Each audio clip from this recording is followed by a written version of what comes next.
Hi, my name is Jenny Lauren Dowden for Conduit News. Today we have Wade Dunn joining us. As many of you know, he's running for Senate District 26, that district that's been in the news a lot lately. And there's a special election happening in that Republican primary coming up in January. We just want to talk to Wade and hear about his campaign and the issues that are most important to him and his constituents. Hey, Wade. Hey, Jenny, thank you for having me. I look forward to visiting with you and talking to the people about this race. Thank you. Yeah, absolutely. I was thinking about it before we got started, and the last time I had you on was in a last primary race, and you were running then. I remember it was kind of coming out of COVID, and man, were you fired up? Oh, yeah, yeah, I was. Yeah. Yeah, Tell us it how you, was. Go ahead. yeah, no, you go ahead.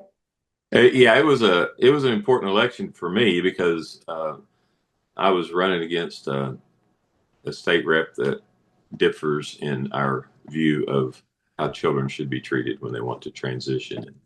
So Yeah. I just couldn't allow him to run unopposed, and so I got involved. Yes, I did. Yeah. Well, so tell us about this race. Yeah. This is of course is a big one. This seat is very important. Like I said, it's in the Senate. There's only 35 seats there. Um, why did you decide to jump in the ring again and run for this? Well, Gary Stubblefield was a dear friend to me, and Gary was someone that I talked to often. And man, losing him was personally was a tragedy, and as my senator, it was impactful. Uh, I considered it. I thought about it, when that was happening, but we had retired 3 years ago, and we we thought about it a little bit, but I got a phone call from Gary's daughter, Amber Sullivan, Hmm. and she said, "Wade, me and Mom met last night, and you are the only candidate that we think will carry on Dad's work," and which was, to be honest, very humbling, very honoring, Yeah. and and that and Senator King, he was also uh, calling, encouraging me to run. So that was Yeah. part of the reason. Well, going back to um, Senator Stubblefield's death, and that was so hard. I know I can't imagine the family. And then there was just so much controversy surrounding that afterwards with the governor's announcement of, when that special election would be.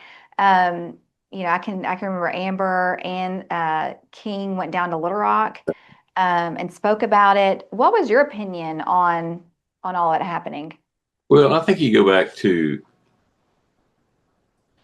the reason the prison was, or Franklin County was picked for the prison was, Gary Stubblefield was in his last term, and uh, Eubanks was terming out, and I think they picked that because it was a rural area with only two senators and legislators. But for her to not want representation, it was very clear to everyone why. She wanted to go through fiscal session without a representative for District 26, which would essentially give her an additional vote to get this passed. Senator King and Stubblefield uh, defeated 5 times Yeah, funding for this prison. yeah. You know what's interesting? A little side note. When I see legislators talk about that bill and that time during session, and they're like, "Well, where in the language of the bill does it say that it was for the prison?" I didn't. That's not how I vote. I didn't know. Do you know something that we don't know about? I'm like, y'all voted on it 5 times. The governor came out with her spokesperson and literally said that she wants to get this passed because we need a new prison. Like, we're not stupid. We know what that bill was, but you're right. They did get it defeated 5 times. It'll be interesting to see what comes of that. Um, Talk to us though, just about your history there in that area and your family. Like I said, there's probably a lot of people that are familiar with you and know your background, but just briefly tell us about it. Well, I spent 45 years in business.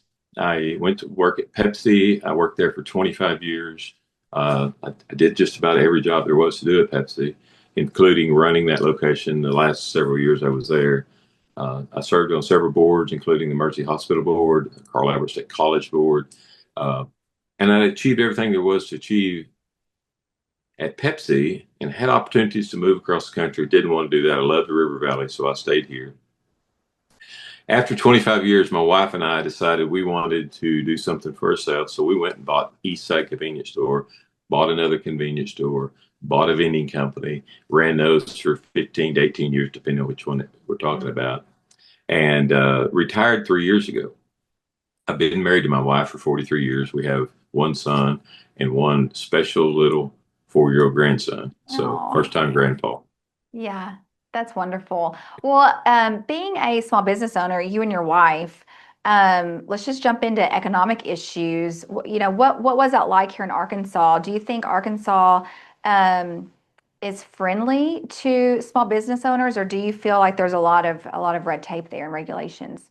Oh, it's incredible. I don't know how many times I went to testify for Senator Stubblefield, and the regulations that come through. It's not only the new taxes constantly, but it's Hmm. the inability to apply the taxes. I can give an examples of the candy tax and the car wash tax, where the candy tax they said you got to put a extra tax on candy as long as it don't have rice flour on it in it, but they couldn't provide you the list of which ones did and which ones didn't. So when I called DFNA, they said, well, you just have to read through the ingredients list. I said, seriously? I said, are you telling that to all 1,500, 2,000 convenience store owners in the state? I said, yeah, because no one's provided us with that. So that, and I mean, whether you're talking about that or the car wash tax where they wanted you to put a meter on each individual car wash, it, there's no understanding of business in Little Rock. And Wade Dunn looks so forward to going down there with 45 years of business experience and being able to say, no, that will not work. And I don't care what it is. I've had enough experience meeting payroll, paying taxes, paying insurance, spending sleepless nights through 2008 and 2011 trying to Mm. figure out how to make these businesses operate that I really look forward to taking that experience to Little Rock and applying it to government. Um, During this most recent legislative session, economic development ruled the day. I'm sure you were tracking and following it. And special interest in big corporations, man, they really won in this past legislative session. And again, we, of course, have a supermajority Republican legislature. What are your thoughts on Arkansas giving special tax breaks to these select corporations? Do you think that's ethical? Um, what is your opinion? Well, it just seems as this overused term, and I'm going to use it here, but we always say follow the money, Hmm. and the legislators are led. A, in my opinion, the governor has too much power in Arkansas, but B, the lobbyists have way too much power. In the lobbyist corporation, they're one thing, and we've got to elect people that are not going to go down there and become career politicians that want to join the what I call the Little Rock Country Club, and you know, you know, Yeah, we've got to elect people that's going to stand up and say, no, we're not going to do that. And yeah. we're not going to bow to the corporations, to the lobbyists. And that's not who I'm going to be. I'm retired. I'm finished. I don't need to go down there and serve 7 years to finish a career out. I just want to go down there and serve for my family, for the Yeah. Stubblefield family, and for the citizens of Senate District 26. There is going to be a constitutional amendment on the ballot in 2026. I'm sure you're familiar with it. It has to do with economic development zones or opportunity zones. Of course, Conduit called them corporate welfare districts. I don't think the bill sponsor like that at all. But what is your opinion on the role of government in the market and our economy? Should they be in the business of picking winners and losers? Do you think that that's something that constituents should vote for in November? Yeah, I do not. Um, Anytime the government gets in business, the citizens lose. And I don't care if it's uh, opportunity zones, medical clinics. I was asked questions this morning on Facebook what I thought about some of these medical clinics. I said, as long as they're providing a service to the citizens, fine. But at the point that the government starts running them, absolutely no. So Hmm. we've got to get the government out of business. and let capitalism work. Yeah. Um, that's the problem is that we just want to continue to make government bigger. I spoke last night in Charleston, and I said, the greatest session we could ever have would not be where we have 1,600 new bills presented, but Yeah. would be where we have zero new bills presented. And that's where I'm at. I think if we're going to do anything, we ought to start eliminating bills, eliminating government, eliminating Yeah. subsidies, eliminating these corporate welfare programs. Hmm. That's really interesting. Supreme Court Justice Neil Gorsuch wrote a book, and I can't think of what the title is, but it's basically about how here in the United States, your average American probably is breaking one to several laws every day, and we don't even notice it Don't because know. we are Yeah, so there are just so many regulations and red tape and these just small fines and laws that we don't even realize how bad yeah, it is. that's right. And, kind of an epidemic down in Little Rock, one of several that we've seen, is that legislators go down there and they brag about how many bills that they filed. Like, that's a complete opposite, of what you should be Exactly. doing. If anything, don't file any, fix fix any Fix what's law broken. that's was, yeah, broken, and then let's repeal some stuff. Yeah, Let's exactly. do that instead. I'll give you an example of that. And around Second Amendment, the concealed carry permit. So that Mm, wasn't far enough. So we don't need a concealed carry permit to start with in Arkansas. yeah. But that wasn't good enough. Some legislators decided we needed an enhanced concealed carry permit. That thing is so complicated, you better have your attorney on speed dial if you're going to Hmm. use it. Now, Hmm. the average voter thinks, "Oh, that gives me more rights," and actually, it doesn't. You're if you have a concealed, an enhanced concealed carry permit, you better be careful. You better be That's careful. so interesting. Yeah. That's just Well, one let's, example. yeah, you're right. And there's so many that we could probably find like that. Exactly. Um, Also, during the past legislative session, there were a lot of appropriation bills with really large price tags attached to them. What is your opinion on that? Do you think that Arkansas, that government spending is growing too quickly, meaning like in the past several years? What do you think?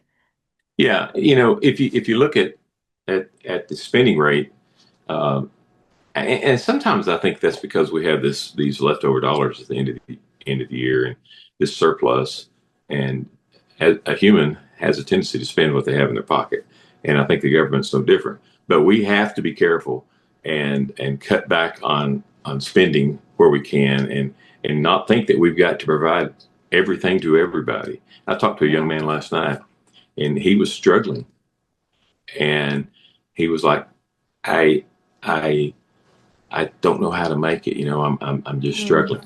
And I talked to him, and I said, the worst thing that we can do is put you put you into a an assistance program where you're receiving some money from the government, because that just puts a ceiling on you and it traps you yeah. there.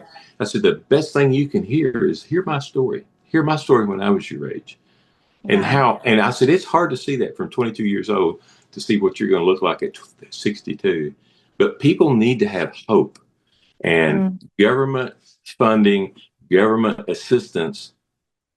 It may sound good, but it's a trap. It's a trap that people get caught up in.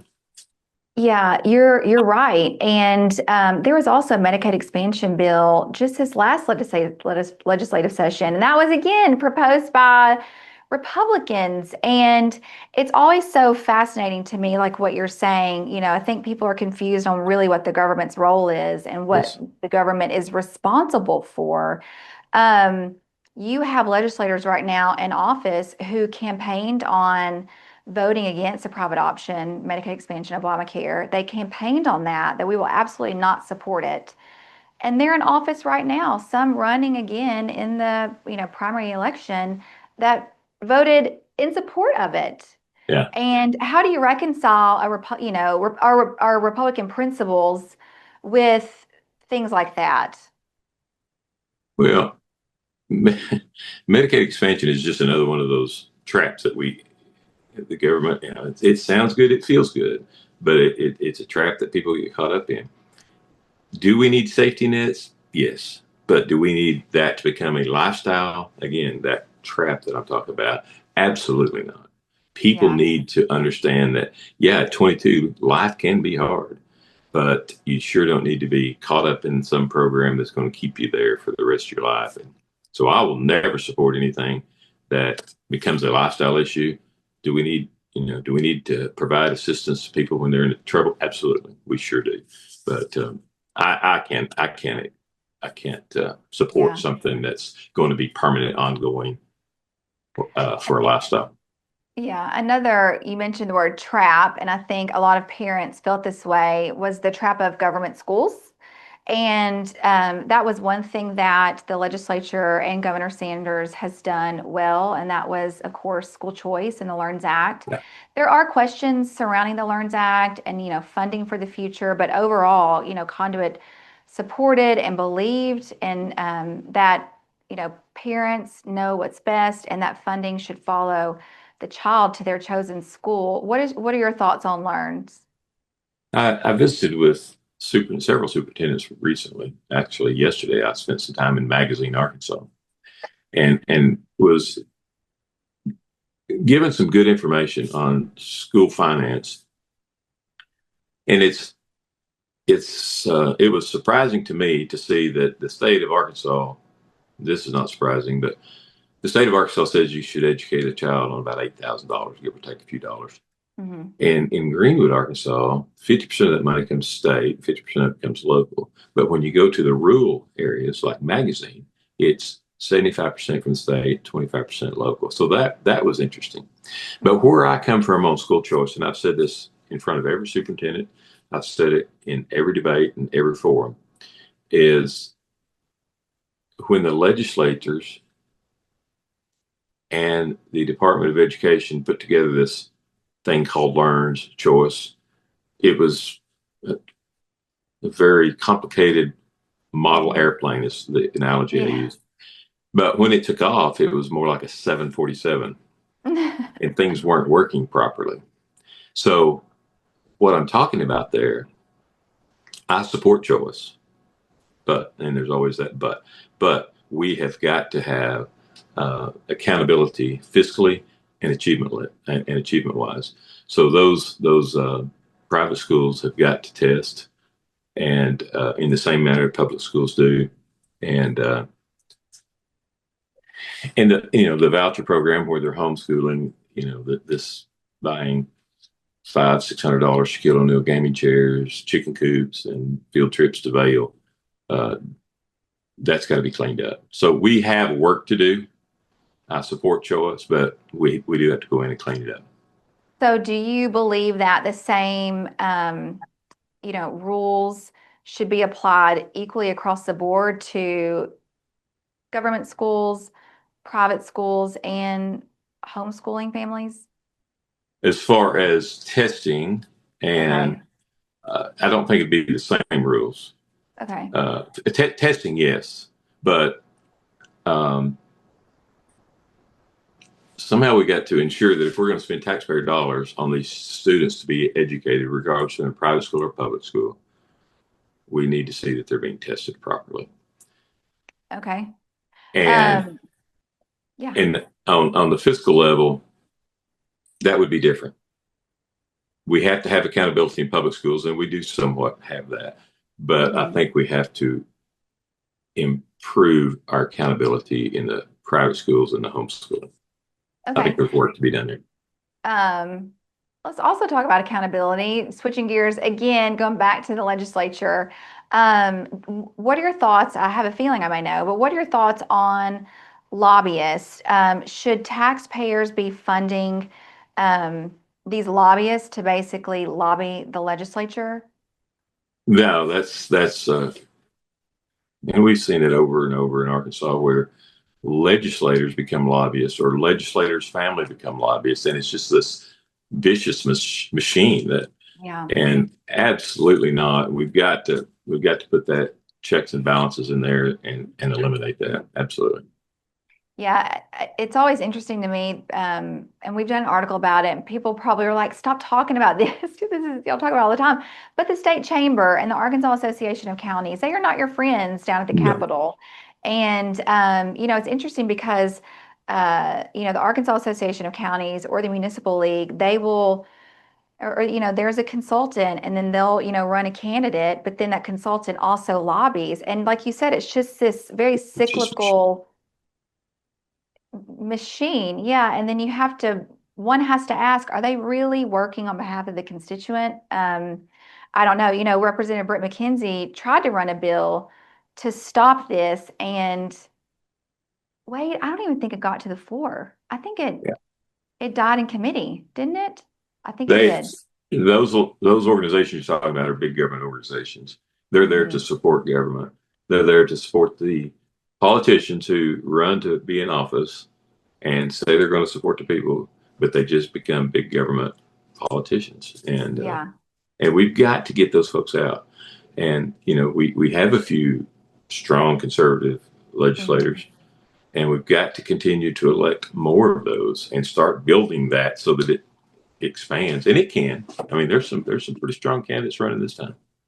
There are. And speaking of that, I'll look at, like you may be familiar with Scout Stubbs' race. I, The Conduit Freedom Caucus came out and endorsed Scout.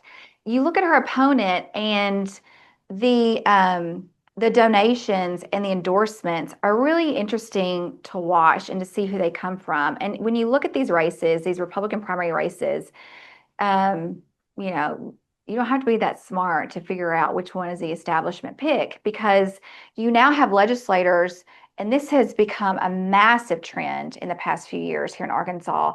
These legislators are now creating their own PACs, and then they're giving money to all of their friends. There's a legislator who doesn't even have a primary opponent, and he's getting donations to build up his war chest. But that's what do you think about that? And then also something else that's really become a new phenomenon since, because this was not like this during ACE's term. In fact, when ACE came out and endorsed during the Republican primary races, that was like, oh my gosh, a Republican is stepping in and endorsing, like we don't do that here in Arkansas. But now, I mean, you see him every day, and all these legislators are coming out and endorsing candidates. When you look at that, when you look at the legislator PACs and giving to all these people, and then also, legislators and the governor and, Tim Griffin, they all do it now. They all are endorsing Republican candidates for the primary race. What does that tell you? well. Again, we always go back to the money, Hmm. and money controls campaigns, and it's sad to say that, but it's a fact. I mean, this race is going to cost $100,000, and that's a sad scenario. And I honestly think we just should eliminate any candidate, anybody in office from having a PAC. I mean, it just makes no sense. Um, if they can't earn the support from someone like Conduit or some other PAC that wants to support them, um, it's just self funding, and Yeah. it's just a way for them to provide more money to them and their buddies. And there's just too much of that. I want to support you because you're going to make my life easier in Little Rock. I honestly think there was some people that did not want me to run because they knew that I was not going to make it easy for them to pass bills. I was going to ask questions. Yeah. I was going to say no. I Yeah. and but that's okay. That's okay. Something else I want to get your take on is, and this is on a national and state level. We're also seeing it from the establishment and the governor's office. Take Senator Brian King, for example. Brian King is adamantly opposed to a lot of things that special interests and large corporations want, and he makes a big fuss about it. And so, what do they do? Well, they find someone to primary and run against him. That's happening, with Trump and Marjorie Taylor Greene and Thomas Massey. You don't support our agenda. You don't, do what we want you to do. we're going to find someone and attempt to take you out. Um, what do you know? What does that tell you? And do you feel as though the Republican Party has lost its way in a sense of allowing discourse and critical thinking? I don't know what else to call it. Yeah, that's right.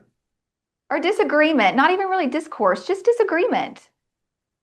Well, my opinion, if I'm running for Senate District 26 and somebody else wants to get involved in that race, or somebody else wants to uh, support a candidate, another candidate in that race, i.e., the governor. We're talking about Brian King's race right now. And we're talking about this race too, because there's a Yeah. candidate in this race that's supported by the Little Rock. Um, people have to look at that and understand, and we have to educate them that why are these big government types supporting these people? Why is it that Little Rock don't like some of these people? Little Rock don't like Brian King. It's because Brian King stands up for his citizens. He Hmm. don't go down there and play the games, and he don't go down there and, well, I'll swap you this for this, and some of that has to take place. I get it, but for the most part, Brian King is never going to step on the citizens for the sake of benefiting big government establishment types. Yeah, that is really true, and you're exactly right. When you are out talking to constituents, what issues do they care about most? Of course, it'll be the Franklin County Prison, which I think a lot of us know your stance, but if you just want to tell us, what is that? Yeah, I have said all along I'm adamantly opposed to that prison. I mean, if you look at the infrastructure, if you look at the water and every city around that said we can't do it, Ozark was, I guess, their last hope. And I went to that city council meeting over there when they said we could put all the pipes and the infrastructure in we want to, but our lake won't hold it. So if their Mm, bucket's not big enough to provide the water, that just will not work. I don't know what their next option is. It seems like it's kind of gone quiet. I'm assuming it's not over with, obviously. Um, yeah.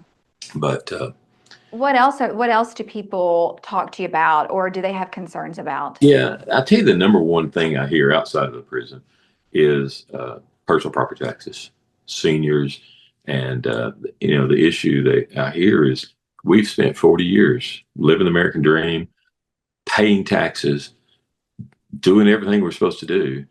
We paid for our property, or we paid for our farm, and we still have to pay taxes to the government to live here.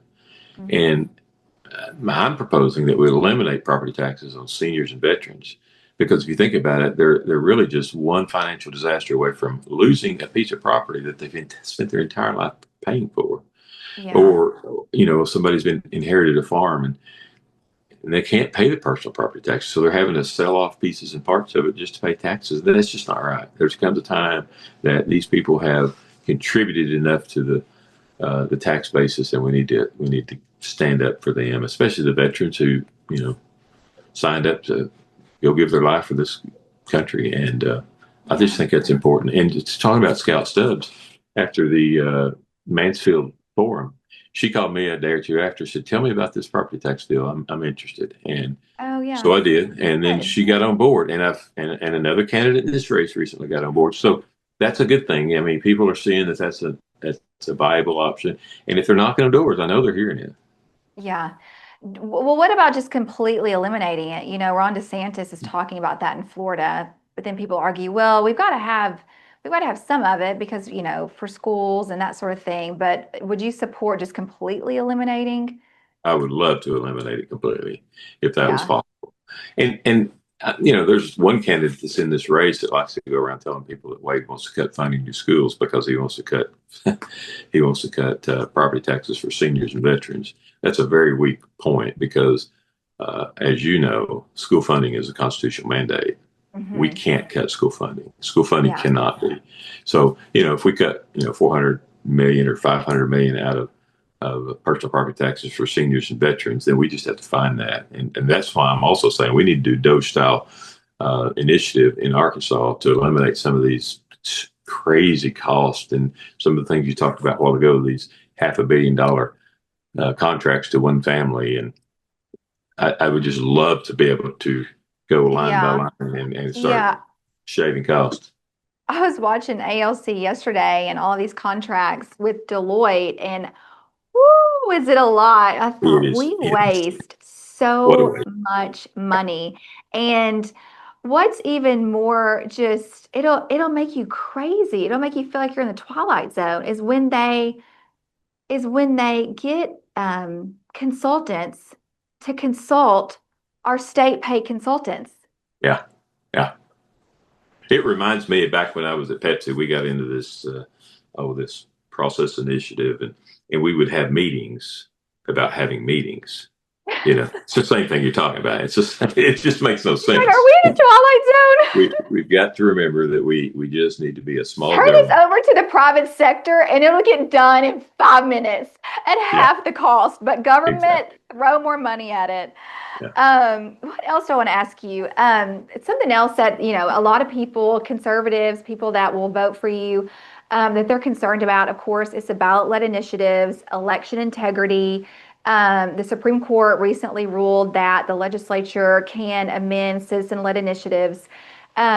Where do you think we are in Arkansas with that right now? Do you think our elections are secure? And what are your thoughts? I've heard two different schools of opinion regarding that Supreme Court ruling about citizen-led initiatives, but tell us your thoughts. Yeah, that initiative, if you go back and you read the Constitution, it does say that with two-thirds majority of both houses, Senate and House, that the legislature can overturn it. I do not believe that was the intent of the reason that was written, but that is written. I do not support that. I do think it has to be uh, changed, and that would take another uh, constitutional amendment to do that. But I do think that's wording that we have to do. I mean, if the citizens vote, what gives us the right to think that 135 legislators can make a decision that that's just not right? I Yeah. do not support that. Yeah, and upend it. Another issue, data centers, AI. Again, DeSantis, they're working on basically like an AI Bill of Rights to protect the citizens there. Arkansas, and I'm sure that you've seen in the news, Arkansas has announced, that massive data center over in Memphis, and then there are others that are in the works right now. Wade, I tried calling the Arkansas Economic Development Commission for 2 straight weeks. I got one person on the phone initially, and I told her what I was wanting to know, and she's like, "Someone will call you back this afternoon." Well, no one called me back, and I'm not kidding you, I have called almost every other day for 2 weeks because I wanted some info on these data centers. Um, Arkansas has incredible farmland. We have wonderful, land and resources. Um, what are your thoughts on that? How do you strike a balance, or what would you recommend Arkansas do with these data centers? And should we also offer them tax incentives to come here? Yeah. And do you No. also think that they create enough jobs? People will be like, oh, like AEDC was, oh, 300 jobs are going to be create. Okay, those are temporary. Those are called construction jobs, and then Yeah. they're going to go away. And also, they're probably going to have to take someone from another job. So that person's going to leave a job. That's going to leave another position open for them to temporarily work at that data center. So, Yeah. Uh, I think that these data centers should be put to a vote of the people of that county, mm, much like the casino. I think the people of that county should have a say in whether it goes in.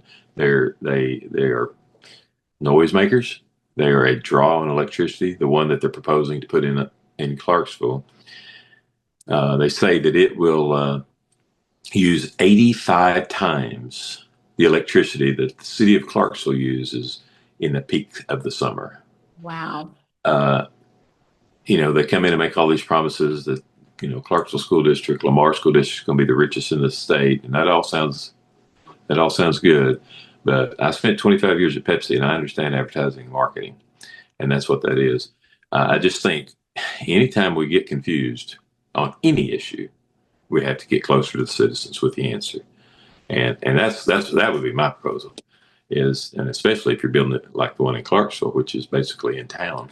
Um, Yeah. I just think there's just too much disturbance of way of life to be Yeah. putting those. I mean, it can be that, or it can be these wind farms and solar. I mean, these solar farms are popping up everywhere. Yeah. And wind farms, a lot of counties are fighting them as well. Yeah, I just think Um, people need to have a voice in it.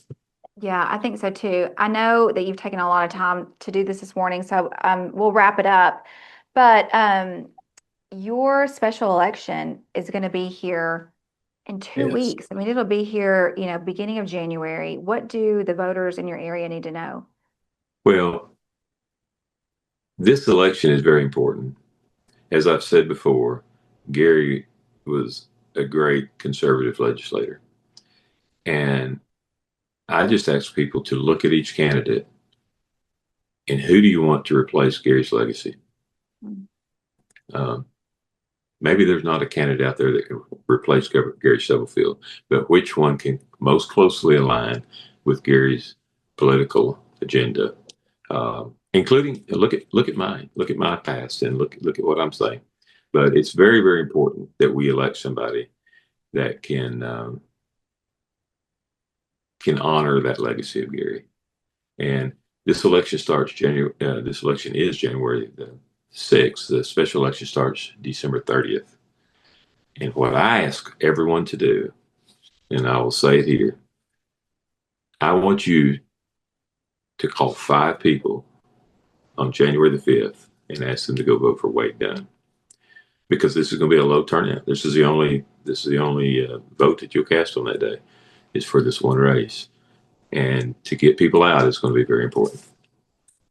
Absolutely. If people, it's going to be over Christmas break, there may be people who have some downtime from now until then and they want to help with your campaign. How can they reach you? Or if somebody wants to contribute, what can they do? We have a Facebook page, Wade Dunn for Arkansas, and you can reach me personally on my cell phone number at 479-806-3578. I would love to hear from you. I hear from people every single day.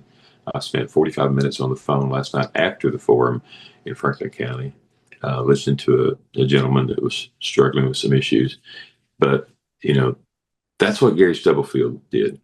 And last night on that phone call, I was thinking the whole time, this is what Gary did every day. He loved doing it.